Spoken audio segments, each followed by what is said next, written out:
Assalamualaikum warahmatullahi wabarakatuh. Kembali lagi bersama saya Indah Rifayana dengan NIM 1814080052 pada mata kuliah Biofisika oleh dosen pengampu Ibu Dr. Miliasari SPD MSI UIN Imam Bonjol Padang. Selanjutnya pada video kali ini kita akan membahas mengenai fluida dalam sistem biologi. Poin pertama yaitu mengenai prinsip fluida pada aliran darah manusia. A. Penerapan persamaan kontinuitas pada model aliran darah. Keseluruhan sistem peredaran darah atau sistem kardiovaskuler yang terdiri atas arteri, arteriola, kapiler, venula, dan vena dapat diasumsikan seperti model pipa dengan mengacu pada persamaan di bawah. A1 dikali V1 sama dengan A2 dikali V2. Jadi, semakin kecil luas penampang pembuluh darah, maka laju atau kecepatan aliran darahnya semakin besar. Demikian pula sebaliknya. B. Penerapan persamaan Bernoulli pada model aliran darah.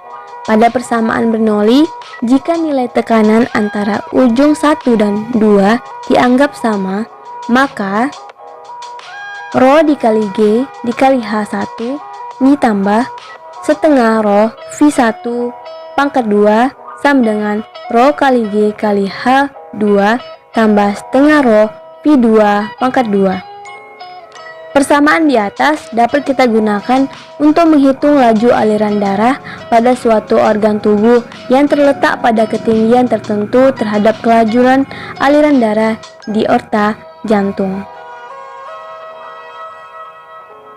Poin kedua yaitu mengenai prinsip fluida pada paru-paru manusia.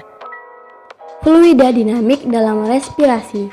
Keluar masuk udara pernapasan ini melibatkan rongga dada dan perut, sehingga keluar masuknya udara dapat dibedakan menjadi pernapasan dada dan pernapasan perut. Yang pertama yaitu pernapasan dada. Aspirasi pernapasan dada terjadi pada saat otot antara rusuk berkontraksi.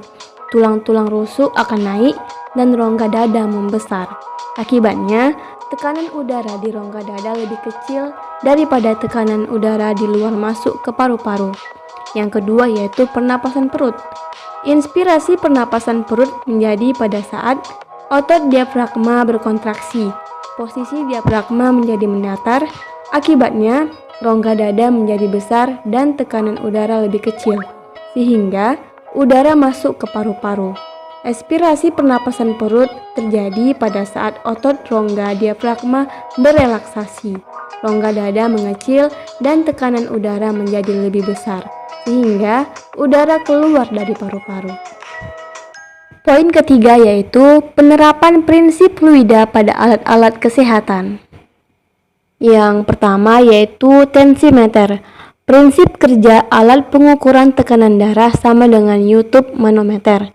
Manometer adalah alat pengukuran tekanan yang menggunakan tinggi kolam atau tabung yang berisi liquid statik untuk menentukan tekanan.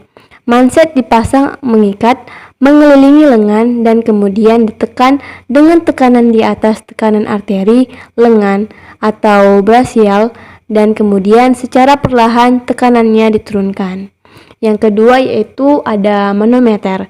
Umumnya, salah satu ujung tabung manometer dibiarkan terbuka, rentan terhadap tekanan atmosfer, sementara selang manometer terhubung melalui segel kedap gas ke sumber tekanan tambahan.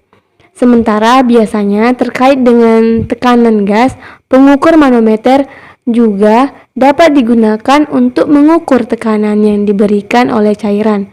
Karena pengukuran tekanan manometer tidak memiliki bagian mekanis, maka tentu akan memerlukan perawatan minimal dan sangat akurat. Bagaimana prinsip kerja manometer? Prinsip dibalik gas manometer atau pengukuran tekanan cair sangat sederhana. Keseimbangan hidrostatik menunjukkan bahwa tekanan-tekanan cairan diam sama pada titik manapun. Prinsip fluida pada burung. Dari persamaan yang berlaku untuk kasus fluida dinamis tersebut, kita mendapatkan prinsip-prinsip penting mengenai hubungan antara tekanan fluida dengan kecepatan aliran fluida, yakni semakin tinggi kecepatan aliran fluida, tekanannya akan semakin rendah. Sebaliknya, bila semakin rendah kecepatan aliran fluida, tekanannya akan semakin tinggi. Bentuknya yang aerodinamis memungkinkan aliran fluida atau dalam hal ini udara atau angin di bagian atas lebih tinggi daripada aliran fluida di bagian bawah. Hasilnya, tekanan udara di bagian bawah sayap akan lebih besar dibanding tekanan udara di bagian atas sayap. Burung pun akan terangkat ke atas karenanya. Itulah penyebab kenapa burung bisa terbang. Poin kelima yaitu mengenai kontinuitas pada ikan sumpit. Yang pertama, kita lihat dari bentuk tubuhnya. Bentuk tubuh ikan sumpit dari ujung moncong hingga sirip punggung hampir lurus. Warna ikan ini adalah putih atau keperakan dengan punggung memiliki garis-garis hitam. Biasanya terdiri dari 5-7 garis. Memiliki mulut dengan bentuk protacitel dengan rahang bawah menonjol keluar. Ukuran tubuhnya umum kecil, sekitar 5-10 cm saja. Kemudian kita lihat dari habitatnya. Sering ditemukan di Asia Tenggara, dari India ke Filipina, Indonesia, Vanuatu, Kepulauan Solomon, dan Papua Nugini. Namun, terdapat juga beberapa spesies yang ditemukan di Australia bagian utara. Ikan sumpit mendiami muara sungai dan perairan pesisir Payau Asia dan rawa-rawa bakau dan bahkan di Australia bagian utara. Kita lihat poin ketiga yaitu mengenai pertahanan hidup. Urutan proses ikan sumpit memangsa target adalah sebagai berikut. Yang pertama, air dimasukkan ke dalam mulut dan disimpan di dekat insang. Kemudian, air yang berada dalam mulut tadi diluncurkan dengan menekan insang. Yang ketiga, air akan mengalir melewati saluran di rongga mulutnya. Dan yang keempat, lidah akan berfungsi sebagai katup akan melesetkan air dengan kuat menuju target. Poin keenam yaitu mengenai fotosintesis pada tumbuhan. Proses fotosintesis. 1.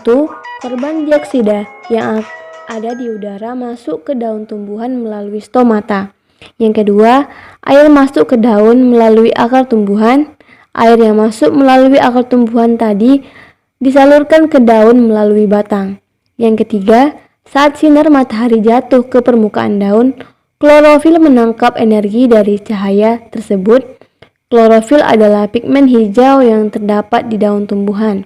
Kemudian yang keempat, energi nantinya digunakan untuk mengubah air menjadi hidrogen dan oksigen.